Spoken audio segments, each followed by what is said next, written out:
The morning sun cast long shadows across the dusty streets of Kandahar, as Marine Corporal Sarah Mitchell adjusted her helmet for the third time in 5 minutes.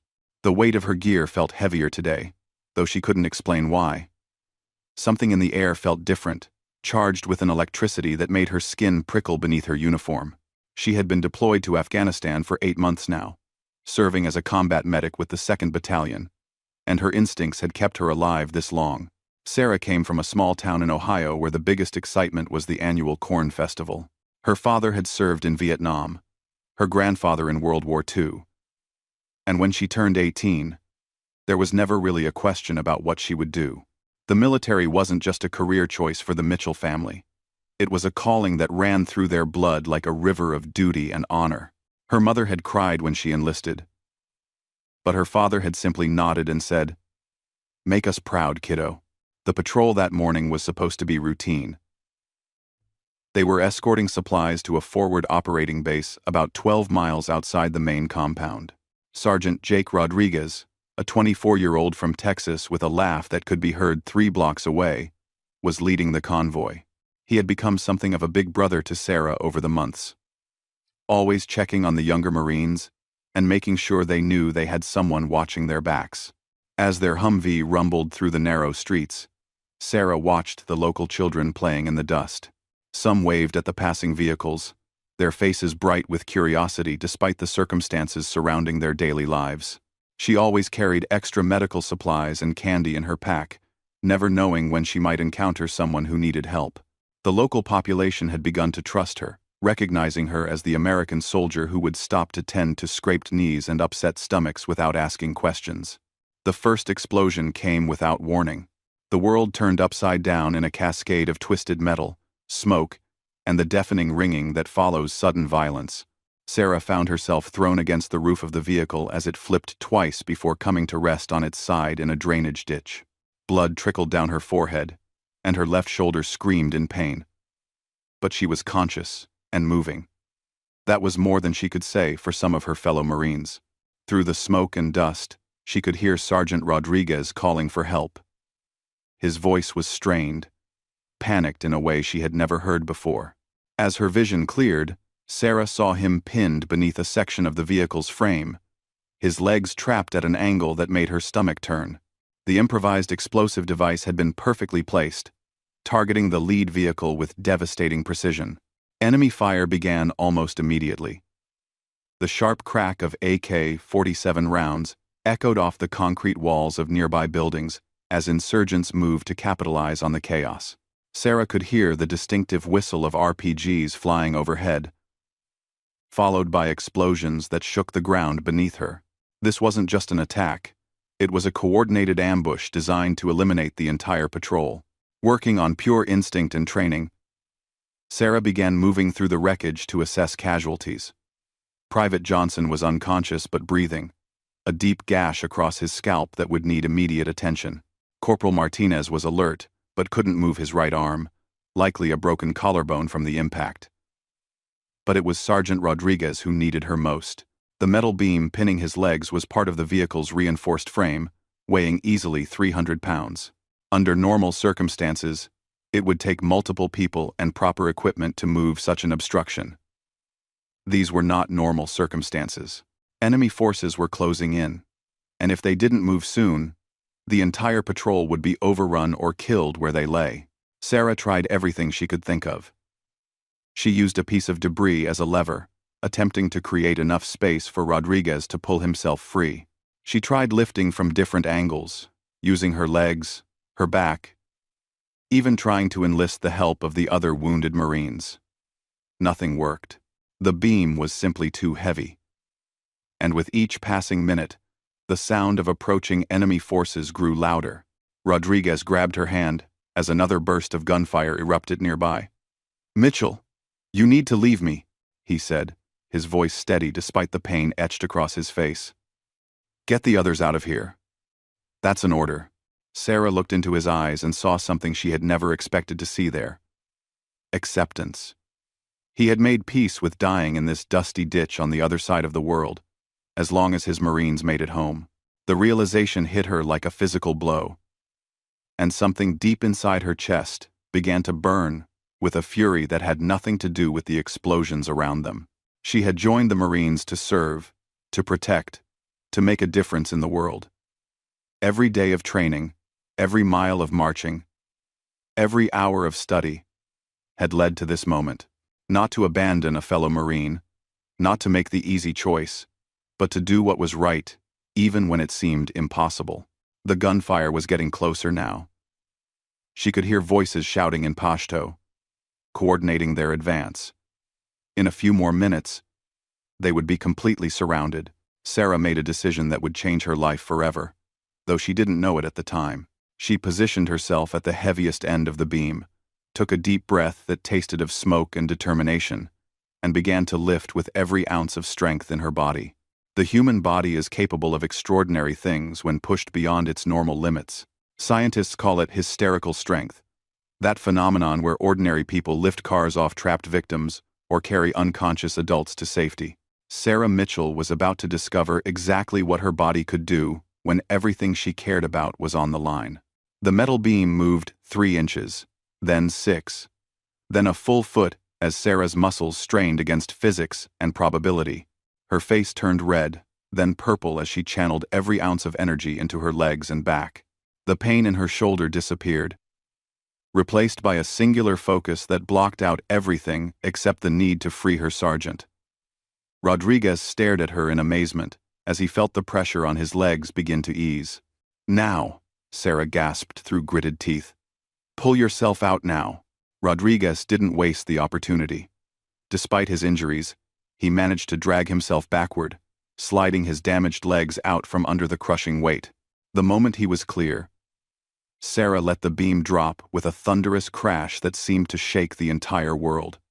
She collapsed to her knees, gasping for air that tasted like victory and desperation. But their ordeal was far from over. Rodriguez's legs were badly injured, possibly broken, and he couldn't walk on his own. The enemy forces were close enough now that Sarah could see muzzle flashes from the rooftops around them. They had maybe 2 minutes before the insurgents would be in position to finish what the IED had started. Sarah looked around desperately for options. The rest of their patrol was scattered and wounded, in no condition to provide covering fire or assistance. Their radio had been damaged in the explosion, cutting them off from potential backup. The nearest safe position was a small outpost, almost half a mile away, through open terrain, that would leave them completely exposed. She made another impossible decision. Hooking her arms under Rodriguez's shoulders, Sarah began dragging him toward what remained of their vehicle's cover.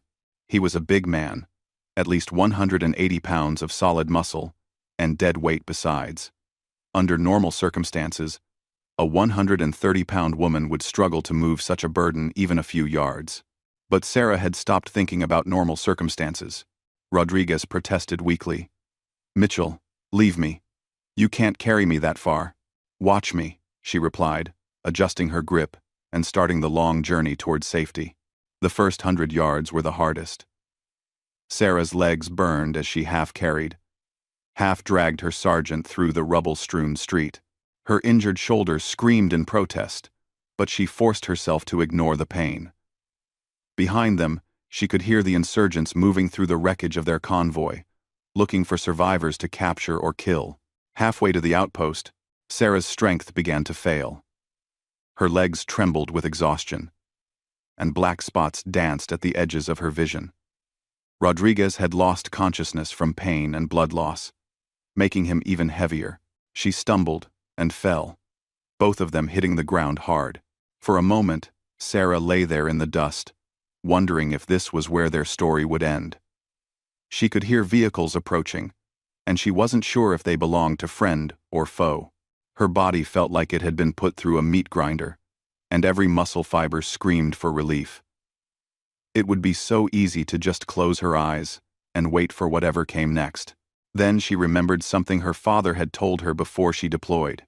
He had taken her hands in his weathered ones and said, "Kiddo, there's going to come a moment when everything hurts and you want to quit.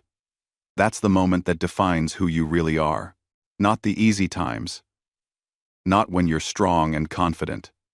But when you're broken and scared, and everything seems impossible, that's when heroes are made. Sarah pushed herself back to her feet and resumed dragging Rodriguez toward safety. Each step was agony. Each breath a struggle. But she kept moving. She thought about Rodriguez's family back in Texas, about his young wife who was expecting their first child. She thought about her own family, about the pride in her father's eyes when she had graduated from boot camp. Most of all, she thought about the oath she had taken as a Marine. The sound of helicopter rotors filled the air, and Sarah felt a surge of hope. American Apache helicopters appeared over the horizon, their guns already firing at insurgent positions. Ground support couldn't be far behind. She just had to hold on a little longer. With a final burst of adrenaline-fueled strength, Sarah managed to drag Rodriguez the last 100 yards to the relative safety of a concrete barrier. Marine reinforcements arrived moments later, medics immediately taking over care of the wounded sergeant, while other Marines secured the area. Sarah collapsed against the barrier, her body finally giving out after pushing far beyond its limits. The last thing she remembered was a medic checking her pulse and saying something about shock and exhaustion. Then darkness claimed her, and she knew nothing more. She had done the impossible.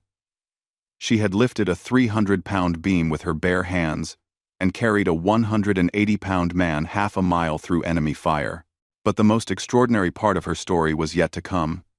As word of her actions spread through the military community, something unprecedented began to happen. Marines from bases around the world started making phone calls, sending emails, and rearranging schedules. They were coming to honor one of their own, and what they were planning would be unlike anything the military had ever seen before. Sarah Mitchell woke up in a hospital bed 3 days later to the sound of hushed voices outside her room. Her body felt like it had been disassembled and put back together incorrectly.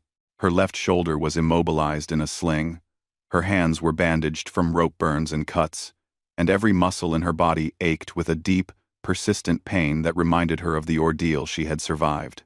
But she was alive. And more importantly, so was Sergeant Rodriguez. The first person she asked about was him, and the nurse who was checking her vitals smiled warmly. "He's going to be fine, honey. 2 broken legs and some internal injuries. But he's going to make a full recovery. Thanks to you." The next few hours brought a steady stream of visitors. Her commanding officer, Colonel Barnes, came to debrief her and inform her that she was being recommended for the Silver Star, one of the military's highest honors for valor in combat. Fellow Marines from her unit stopped by to check on her, their eyes filled with a mixture of admiration and disbelief at what she had accomplished. But it was the conversation with Rodriguez that meant the most to her. When he was finally able to visit her room, rolling up in a wheelchair with both legs in casts, he could barely speak. This tough Texas Marine who had never shown weakness in front of his troops had tears streaming down his face.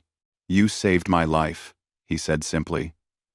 "I've got a baby girl on the way, and because of you, I'm going to be there to walk her down the aisle someday." Sarah felt embarrassed by the attention and praise. In her mind, she had simply done what any Marine would do.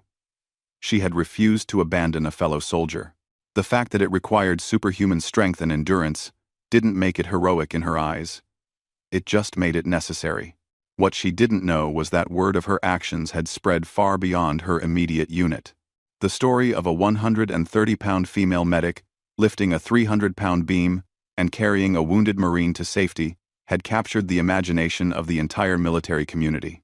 News outlets had picked up the story, and it was being shared across social media platforms around the world. But more significantly, it had resonated with Marines everywhere. These were men and women who understood better than anyone the bonds that connected them to each other. They knew what it meant to risk everything for the person next to you, and they recognized something truly extraordinary in what Sarah had done. The planning began quietly, with small groups of Marines from different bases reaching out to each other. Camp Pendleton contacted Camp Lejeune, Paris Island, called Quantico. Marines stationed in Japan got in touch with their counterparts in Germany.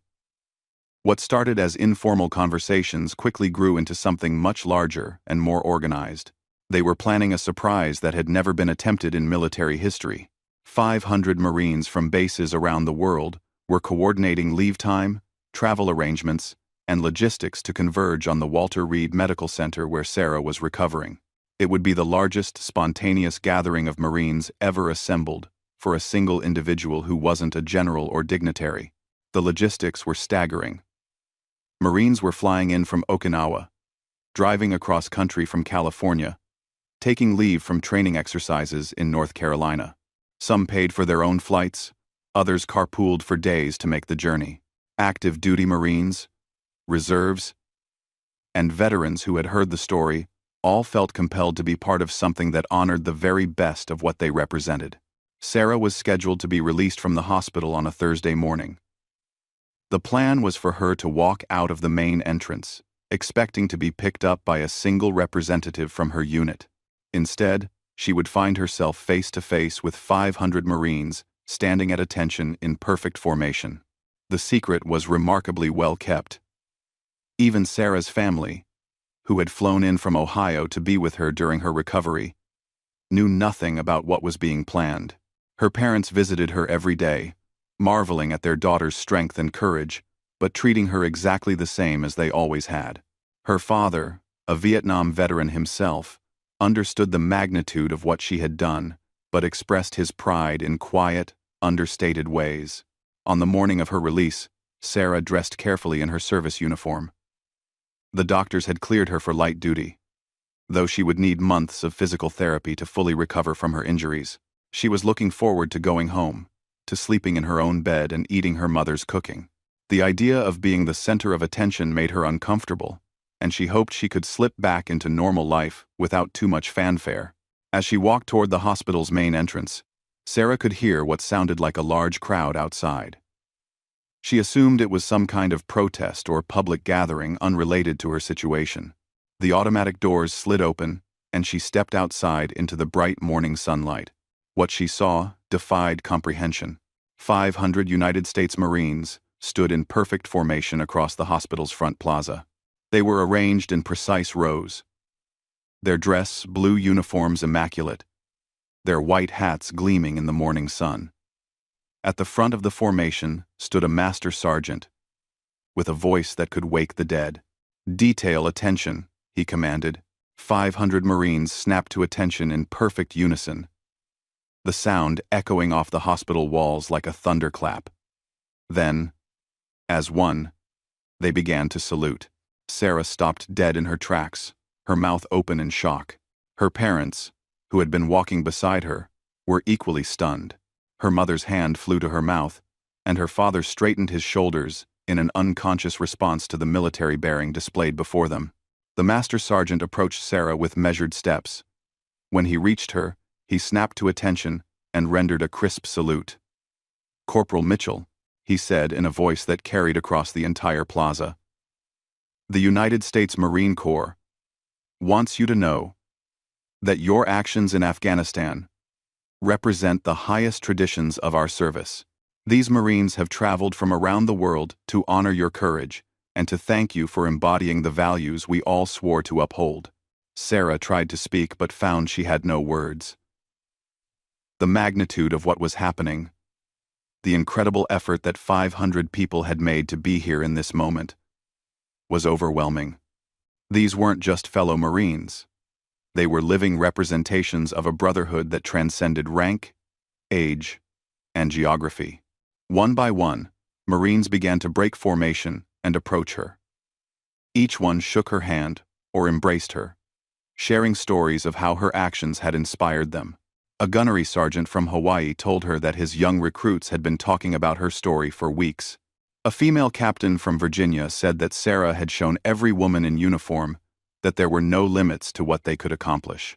The impromptu ceremony lasted for over an hour. Local news crews arrived and captured footage that would be shared millions of times around the world. But for Sarah, the cameras and reporters faded into the background. All she could see were the faces of her fellow Marines, each one reflecting the same pride and respect that she felt for them. As the crowd finally began to disperse, Sarah found herself face to face with a young private who couldn't have been more than 19 years old. He had traveled from boot camp at Paris Island, using his first weekend liberty to be part of this gathering. "Ma'am," he said, his voice shaking slightly. "I just wanted to thank you for showing us what it means to be a Marine. I promise I'll remember this moment for the rest of my career." In that instant, Sarah understood something profound about the ripple effects of courage. Her actions on that dusty street in Afghanistan hadn't just saved one life. They had touched hundreds of others. Every Marine who had traveled to be here today would carry her story with them, and they would share it with other Marines for years to come. The young private's words also helped Sarah realize that her story was far from over. She had survived an impossible situation and been honored in an extraordinary way, but the real test would be what she did with the rest of her life. The same strength that had allowed her to lift a 300-pound beam would be needed for the challenges that lay ahead: recovery, returning to duty, and living up to the example she had set. As the last of the Marines departed and she walked toward her parents' car, Sarah Mitchell knew that she would spend the rest of her life trying to be worthy of the honor she had received that day. But she also knew that she wouldn't face that challenge alone. She carried with her the support and respect of 500 Marines, and through them, the entire Corps. The girl from small-town Ohio who had enlisted to serve her country had become something more: a living symbol of the values that bind warriors together across time and distance. Her moment of superhuman strength had become a story of human connection, proving that sometimes the most extraordinary acts come not from seeking glory, but from simply refusing to abandon the people who matter most. Years later, whenever young Marines heard the story of Corporal Sarah Mitchell, they would understand that heroism isn't about being fearless or invincible. It's about choosing to act when everything seems impossible, about lifting others up even when you're broken yourself, and about never forgetting that some things are worth any sacrifice. The beam was just metal, and the distance was just measured in yards, but the bonds forged in that moment of crisis would last forever.